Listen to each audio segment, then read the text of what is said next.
Welcome and hello to another episode of Catholic Culture and Faith. Today we're going to be discussing the top 6 ways to help young parents in Mass with their children. Having a newborn or even young children can be quite the experience when coming to Mass, from getting them ready to keeping them focused on the Mass with you. Yes, there is many ways to help your children to learn to behave, listen, and participate in Mass. Every parent has their own ways, and here are some great tips that I find useful. Please, if you have any helpful comments, please post them in the comments. Our first tip is to start bringing your children to Mass as young as possible. As a young parent, everyone knows that a young child is a force to be reckoned with, especially at church. The service can be long, they don't fully understand what's going on, and all they know is to sit still and be quiet.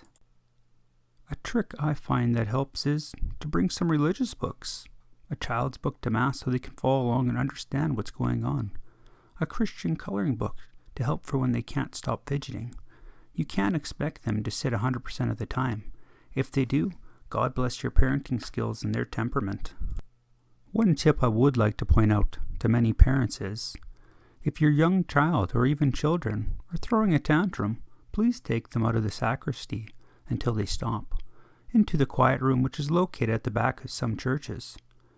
Many of your fellow parishioners would greatly appreciate this. Our second tip is build up their tolerance. What I mean by building up their tolerance is to start with a certain amount of time to focus on Mass, being quiet with their hands in their lap, and listen to what's going on. I know this can be quite a challenge and it takes some patience, but it will help build up much quicker than letting them do what they want. We have to learn obedience in our life, and the sooner the child learns that there's rules to be followed and what is good for them, they can become productive members in society at any age. We also have to remember that they are children and they are prone to crying, running around, and as parents we have to do our best not to distract people during the Mass and the priest.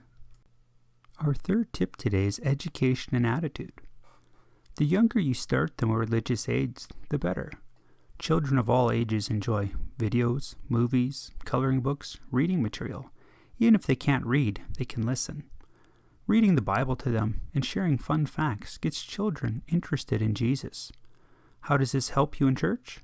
Well, if you spark an interest in them about Jesus and the church, they will be more likely to be interested on what's going on in the Mass. If you're upbeat and positive about God and religion, so will your children. If you have a poor attitude and make it a chore, so will your children. Lead by example. We all can be examples of the faith, and this means everyone going to church, not only some people of the family, but everybody. Lead by example means leading by example, not saying one thing and doing another. Children do not forget easily. Our fourth tip of the day is asking questions after Mass. This can be the most frustrating conversation for many parents. What did you learn today in Sunday school or Mass? I'm sure many parents have heard their child's responses over the years. I don't know, I'm not sure. But we have to be gentle and persistent with our questions. Don't make it an uncomfortable event, but they will get used to these questions and will start to pay attention to be able to answer them. We just have to remember that patience is the key. We all have to remember that children's minds wander, and you might not be able to get an answer for a long time, but there is some children that can answer the first time, so don't get frustrated. Most children want to please their parents, so if you engage them with simple conversation, they will most likely try. Talk to them and ask them to remember one event. That's simple, one event.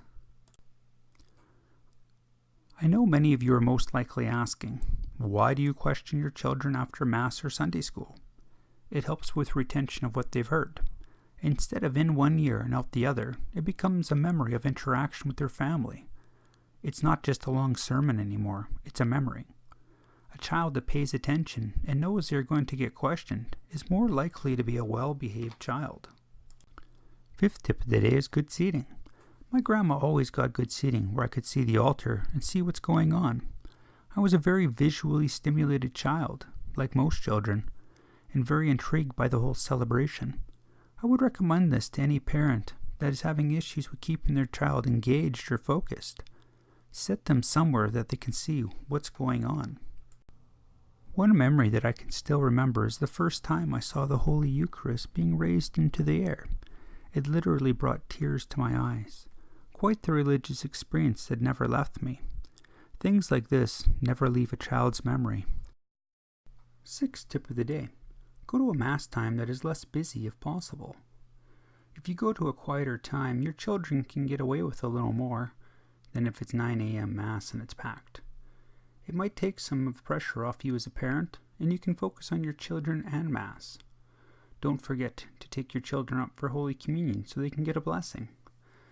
Children like being part of the celebration too. There are many ways to help your children get the most out of Mass. Everyone has their own way of doing things. Be patient, be positive, and help make the experience as enjoyable as it can be.